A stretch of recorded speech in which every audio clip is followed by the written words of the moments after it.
Hi, I'm Jacob Hornberger, Libertarian candidate for president, and I'm on the road again.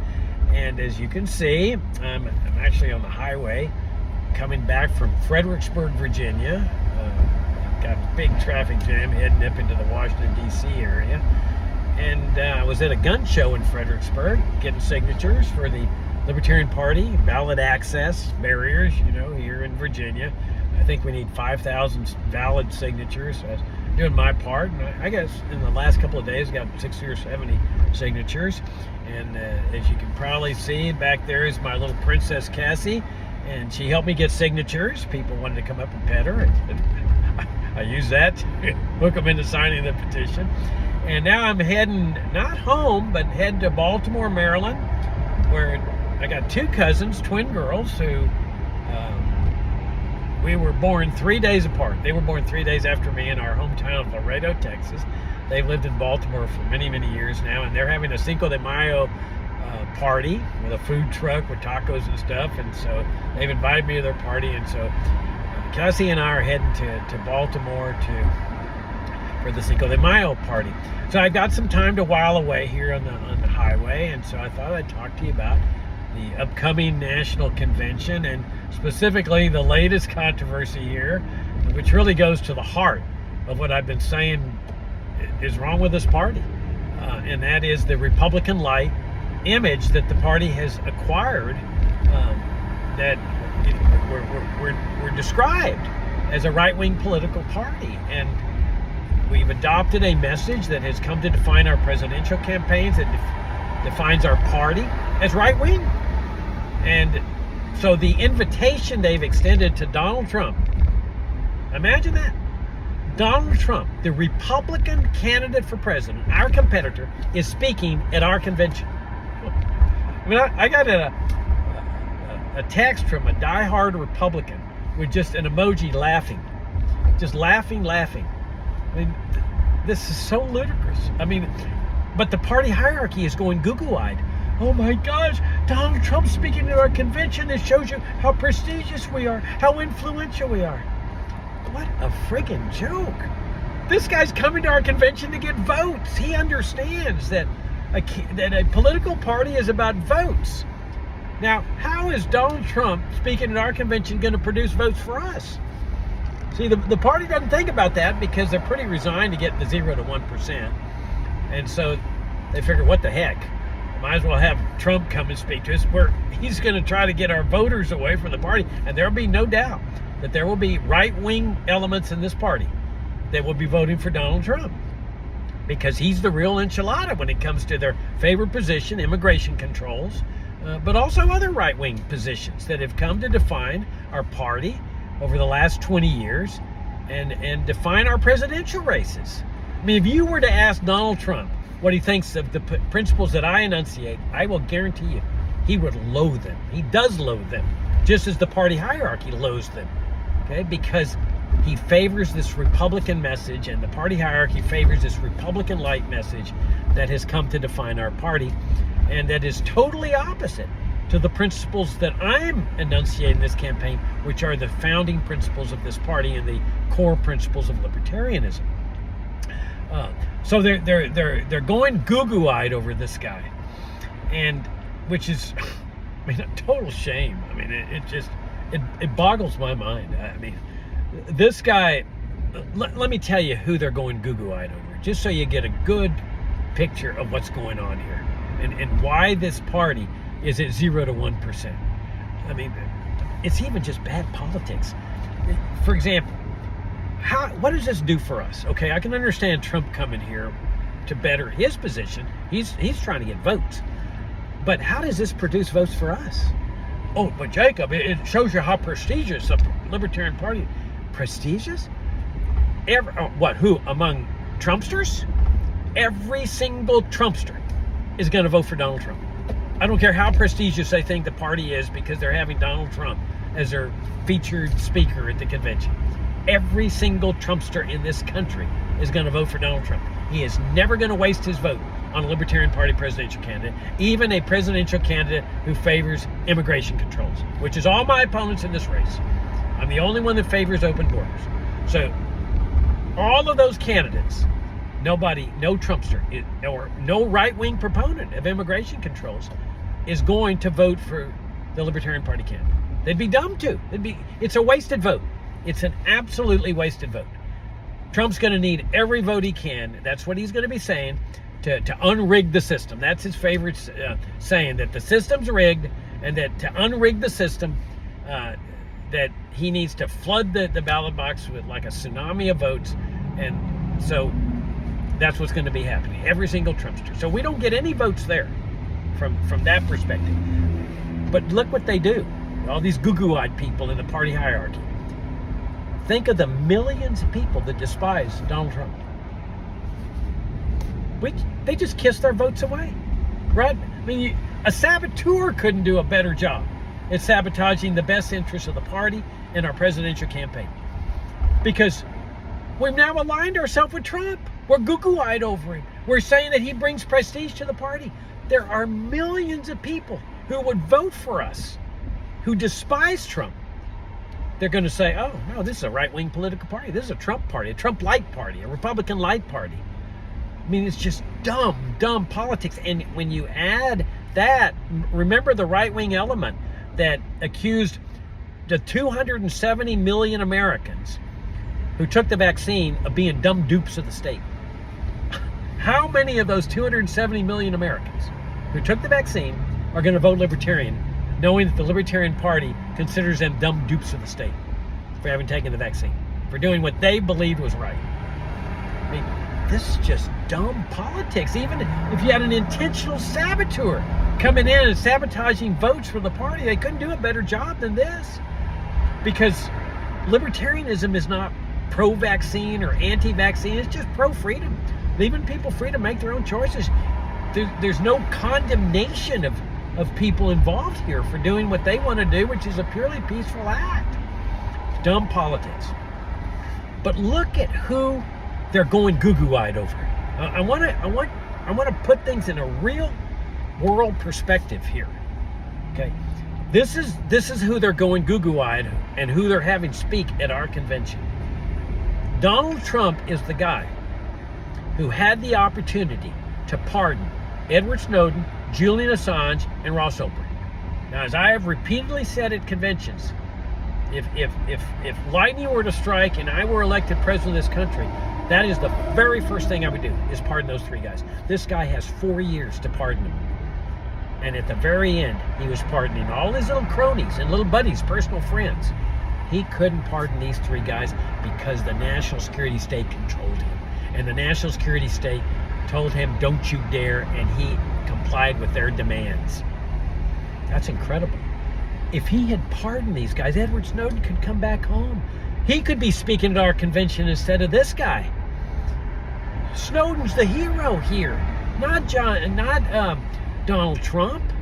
Donald Trump belongs in the Hall of Shame, not in the Hall of Fame. I mean, it's incredible. Julian Assange, he's sitting in a penitentiary there in London. He's had 10 years of his life removed. Trump could have ended all that.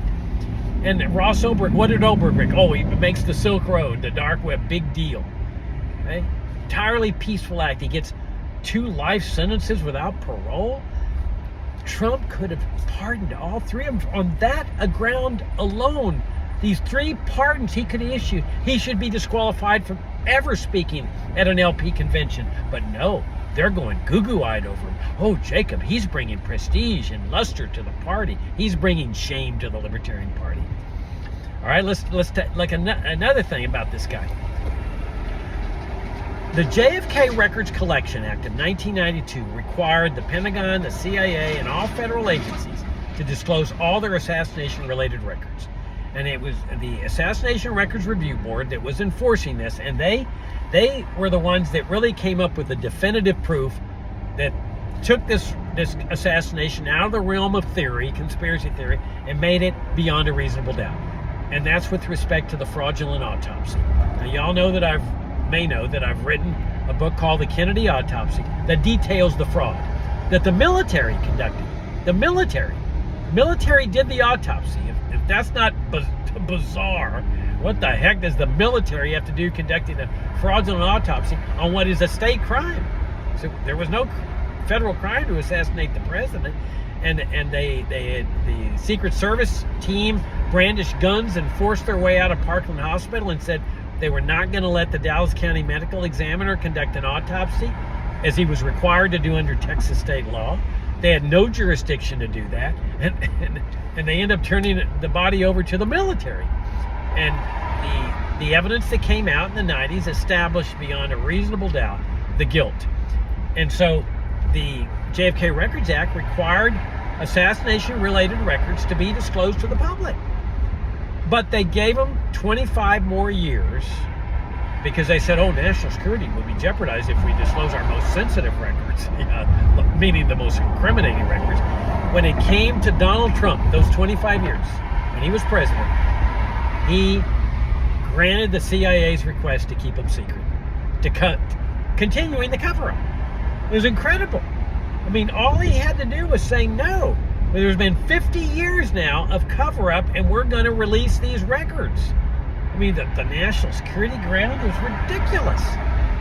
50 years, and they take us for idiots. Oh, national security will be disclosed if we release these assassination-related records.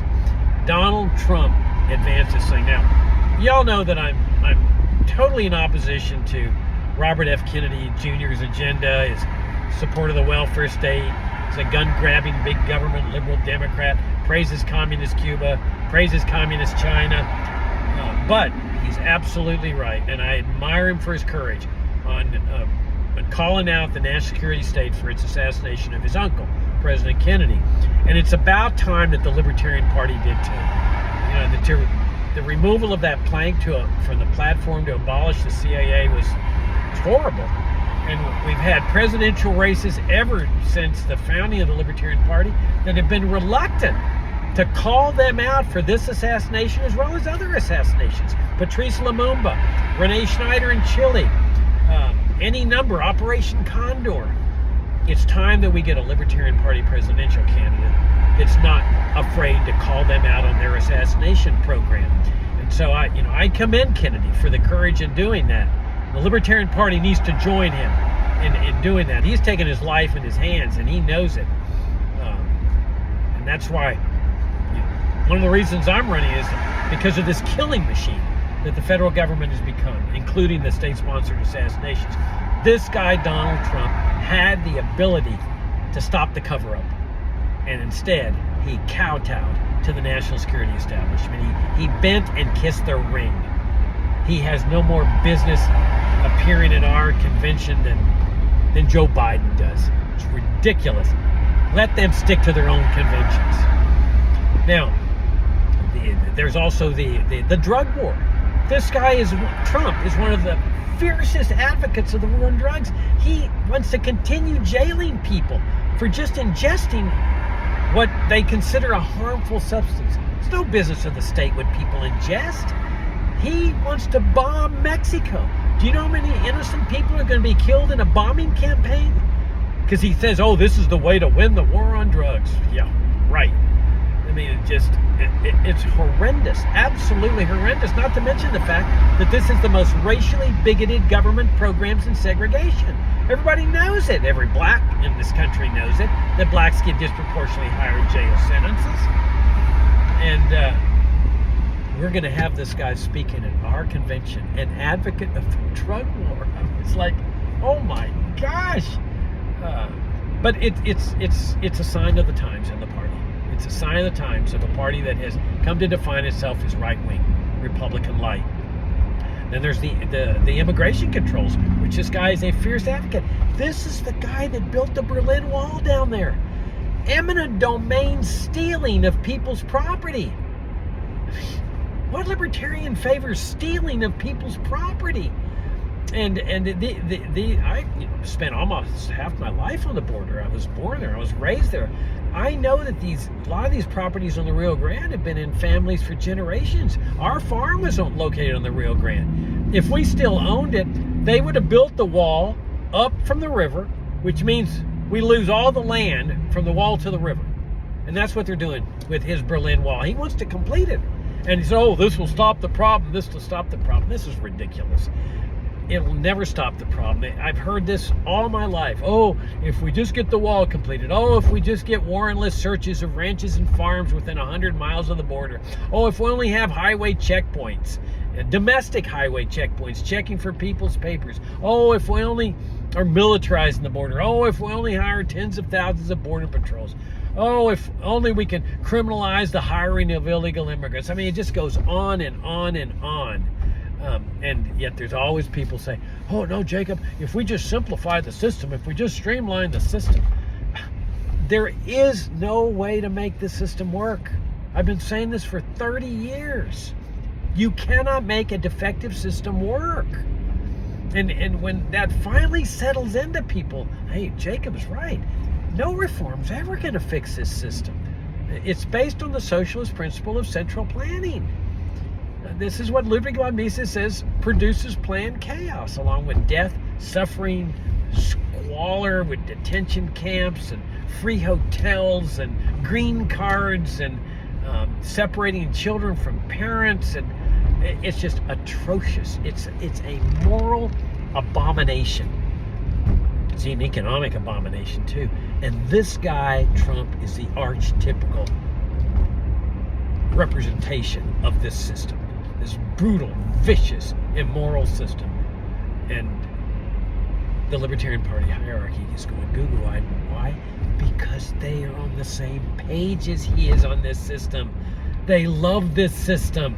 That's the right-wing element. That's the right-wing element in the party that wants us to abandon our principles of open borders that we've held since the very beginning. I mean, one of the reasons I joined this party was because its firm stance in favor of liberty and including open borders. But if you look at the Trump message, you can see why they're going goo-goo-eyed, why there's not a fierce opposition among the right wing, including among some of my opponents here. Because the Trump message, the Republican message, has become a very popular message that in large part has come to define our party. Take immigration controls. That's the prevailing trend. We all know this. You see? And so here's the real enchilada. And people say, oh, Jacob, this means a lot of votes for us. You know, we're like a Trump party. I mean, we're a right-wing party. We're advocating immigration controls. Hello, every one of the right-wingers who favors immigration controls, and I'm being redundant there because every right-winger favors immigration controls, they're going to vote for Trump. They're not dumb. They're not going to vote for a Libertarian Party candidate. And we sit there and we scratch our noodles saying, Jacob, why are we still at 0 to 1%? Well, duh, we're targeting the same voters that are voting for Donald Trump. They're not going to waste their vote, and they would be wasting their vote. Trump is going to be asking for a tsunami of votes because he's going to be giving his popular message. The system is rigged. The system is rigged. Help us unrig the system by flooding the ballot box, because he's going to say they're going to try to rig the system again like they did 3 years ago. They're going to steal the vote from me, steal the election, and so we got to flood the ballot box against Biden. And every single proponent of immigration controls is going to vote for Trump. Every single right-winger is going to vote for Trump. They're never going to vote for the Libertarian Party presidential candidate, and yet our presidential candidates and the right-wing element within the Libertarian Party hierarchy continues to target the Republican Party for votes. Okay, that's their target audience. You hear them say, oh, we're going to get the Ron Paul voters, Jacob. Those Ron Paul voters, they're still going to come over. We promise you, Jacob.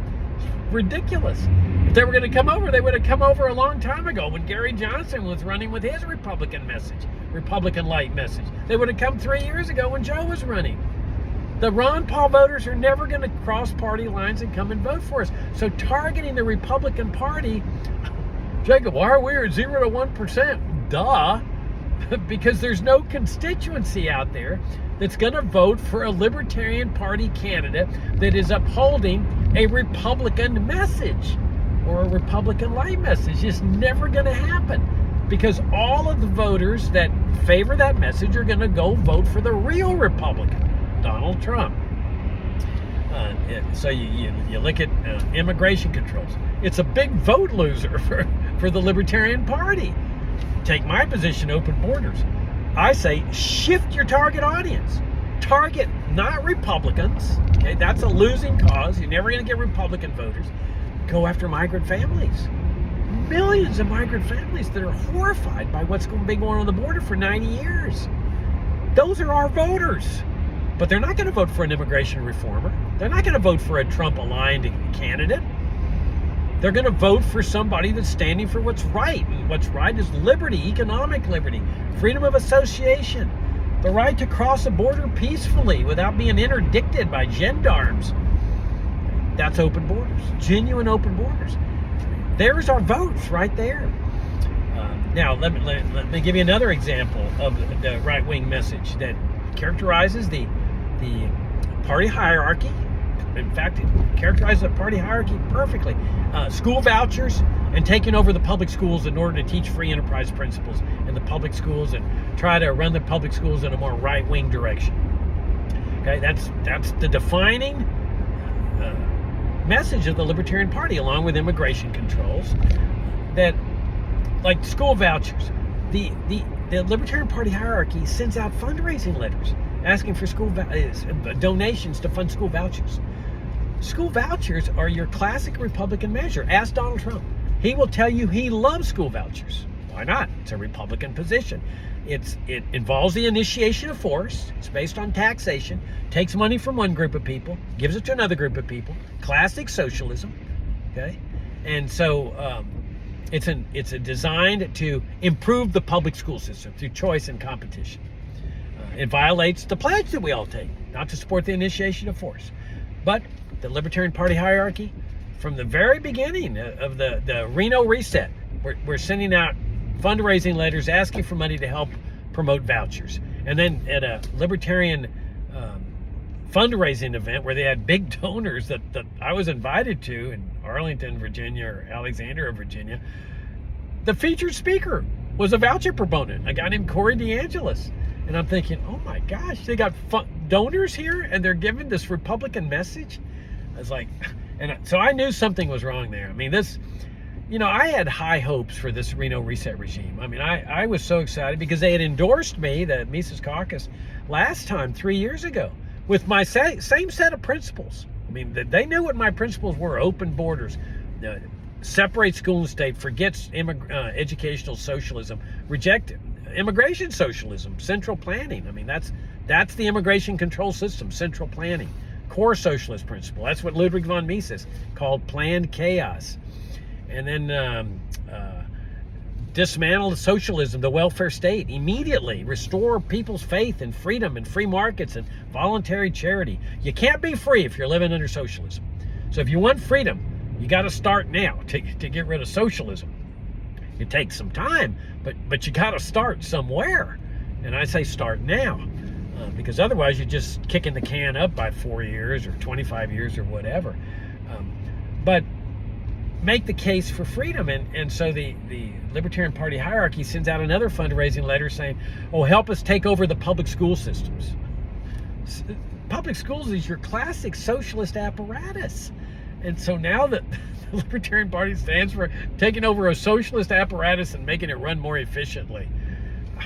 I mean, and this is Trump's message too. Trump believes in public schooling too.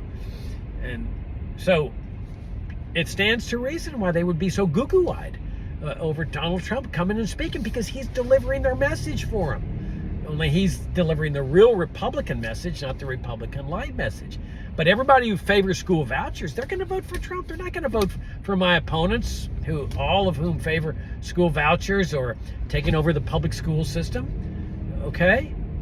My position, get government out of education entirely and make that case to the American people.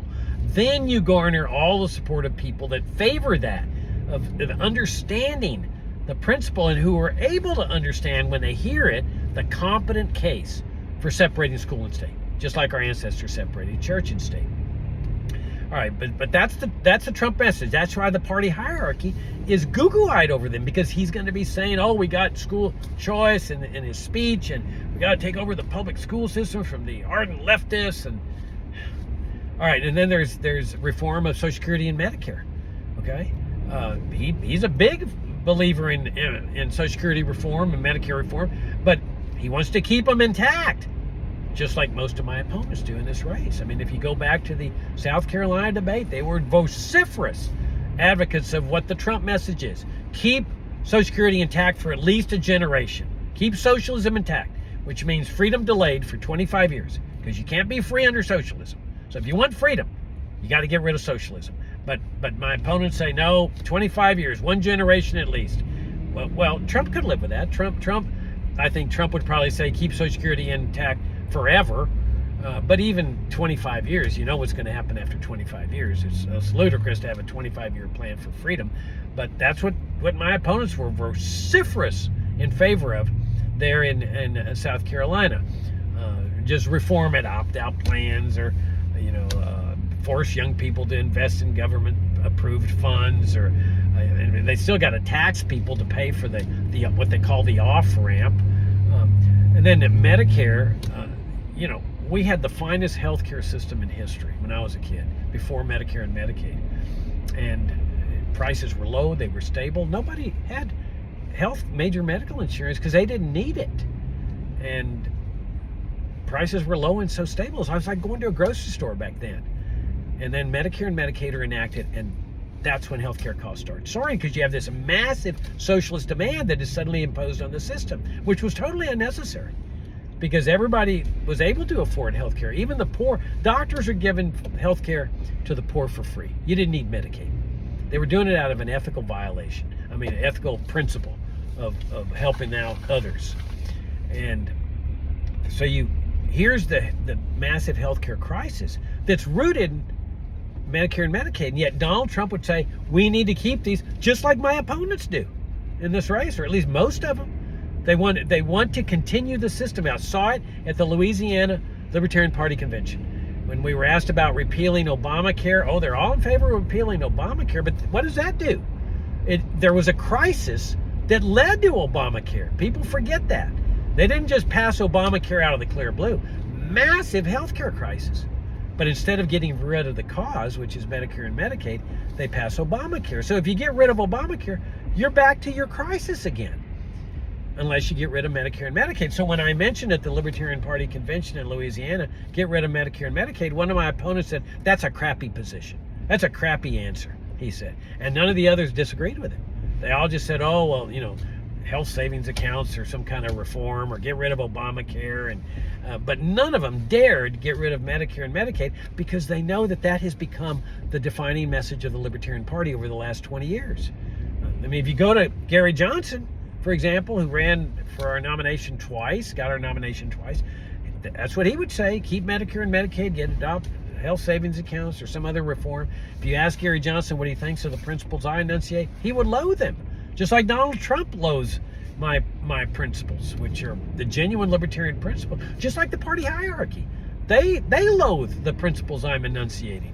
I mean, you think they're not happy that I'm not going to be in that debate there to share these libertarian principles with the members of the Libertarian Party? They're ecstatic that they're going to have the same message that is going to be enunciated in that debate that has been enunciated for the last 20 years minimum. Social Security reform, Medicare reform. And let me just say something else about this Social Security thing. This came into play in the Franklin Delano Roosevelt administration. This is the guy that transformed America into a welfare state way of life, where government's charged with the responsibility of helping people, like with Social Security. And total transformation. I mean, America lived without these socialist programs for more than 100 years, including the income taxes that are used to fund them, and the out of control spending too, the inflation, the expansion, the printing of money to pay for all these programs. And Roosevelt was also the president that nationalized gold. This has been the official money. I mean, this is a guy that you would never want to invite to a Libertarian Party convention.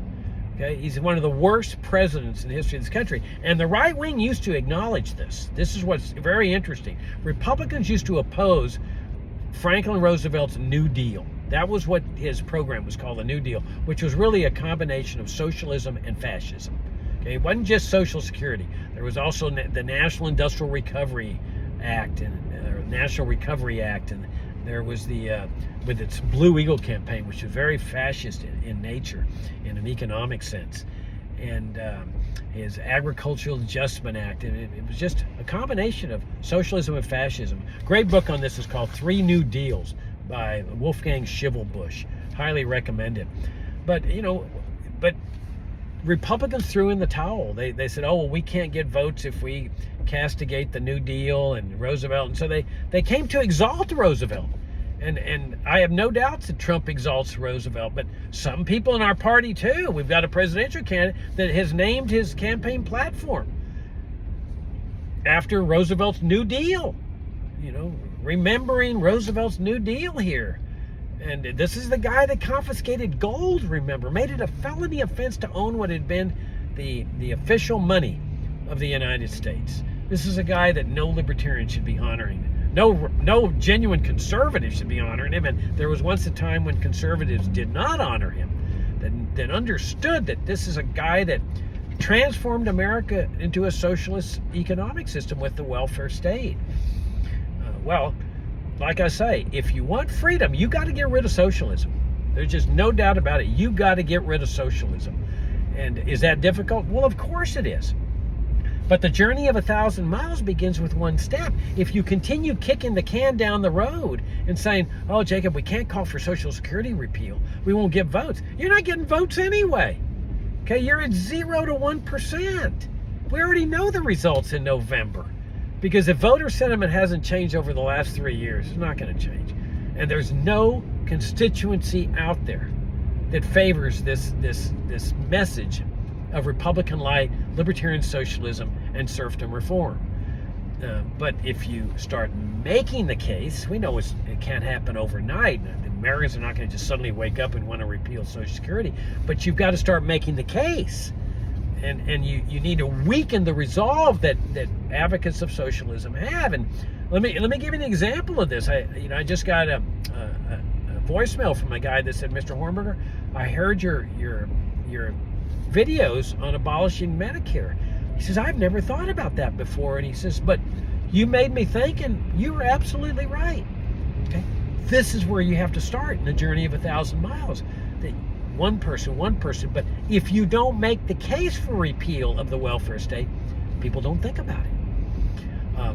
And you got to destroy their resolve, weaken their resolve. And in fact, look at the presidential campaign we have right now. At the South Carolina presidential debate, you can see most of my opponents were vociferous in favor of an off-ramp, 25-year off-ramp. I guess Chase Oliver was the most vociferous, but Rechtenwald was right there saying we need an off-ramp. Mike Termott saying we need an off-ramp.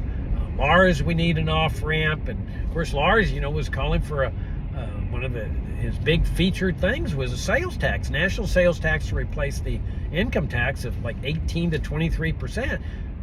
And the reason it's so large is to fund the welfare state. And I'm sitting there saying, disaster. We're going to alienate every poor person in this country. But now watch this. In the last, I would say, 6 debates, my opponents have not brought up anything in defense of Social Security. Nothing. They've been silent about it. Why? That's the power of argumentation and debate. That in those early debates, as I was battering down their arguments, now people say, Jacob, you're kind of aggressive in debates. Yeah, because the debate's a battle. Now, there's forums and there's town halls, and I always comply with those. I don't, if they say they don't want to debate, I don't give them a debate. But if they're inviting me to a debate, I'm coming to debate. And that means battering down the arguments of your opponent so that your opponent loses confidence in his positions, especially if his positions are wrong. And supporting socialism is wrong. And my opponents implicitly or subconsciously acknowledge that, because in the last 6-7 debates, nothing in defense of Social Security, as compared to several months ago at the start of this campaign when they were vociferous. They were saying, Jacob, you lack care and compassion, and as if care and compassion comes from the IRS and the initiation of force. They didn't say anything like this. This is the power of argumentation and debate. But you have to. This is what we can do to America. Go in there and get Americans to realize that this has been a disaster, the welfare state way of life, including Social Security and Medicare. And we go in there and we make that case, and we weaken the resolve of the people who are advocating socialism through argumentation and debate and presentations and so forth. Then all of a sudden, now you start getting people to start thinking. But you got to start now. Now, it's clear that, okay, if you start now and you make the case for repeal of Social Security, you're not going to get the critical mass necessary immediately, but you're starting down that road. 1, 2, 3, 4, 5, 6 people. And then all of a sudden they start multiplying as more and more people start waking up. But you've got to start. And that's what I say we need to do in this campaign. We need to run a campaign that rejects Republican light, that rejects Donald Trump and his message, that competes against Donald Trump, and where we target our voters, migrant families, black voters on the racist war on drugs. Those are our voters, because we want to repeal this government program, unlike Donald Trump. And so that's why I'm saying that if we want to do well in this presidential race, we got to move in an entirely different direction. And that direction is the restoration of our founding principles. Reject Republican light and go with libertarianism, open borders, abolish socialism immediately. Social Security, Medicare, farm subsidies, education grants, the whole kit and caboodle. Abolish them all immediately. Don't hesitate. Legalize all drugs, not just marijuana. Separate school and state, healthcare in the state, economy in the state, money in the state. And now we're talking about a major breakout in votes. No doubt in my mind. I have said 20 years ago I got 7% of the statewide vote in Virginia in the U.S. Senate race with this message. And I have no doubts that constituency has doubled or tripled in size. But they will only vote for a message of principle. These are our greatest assets.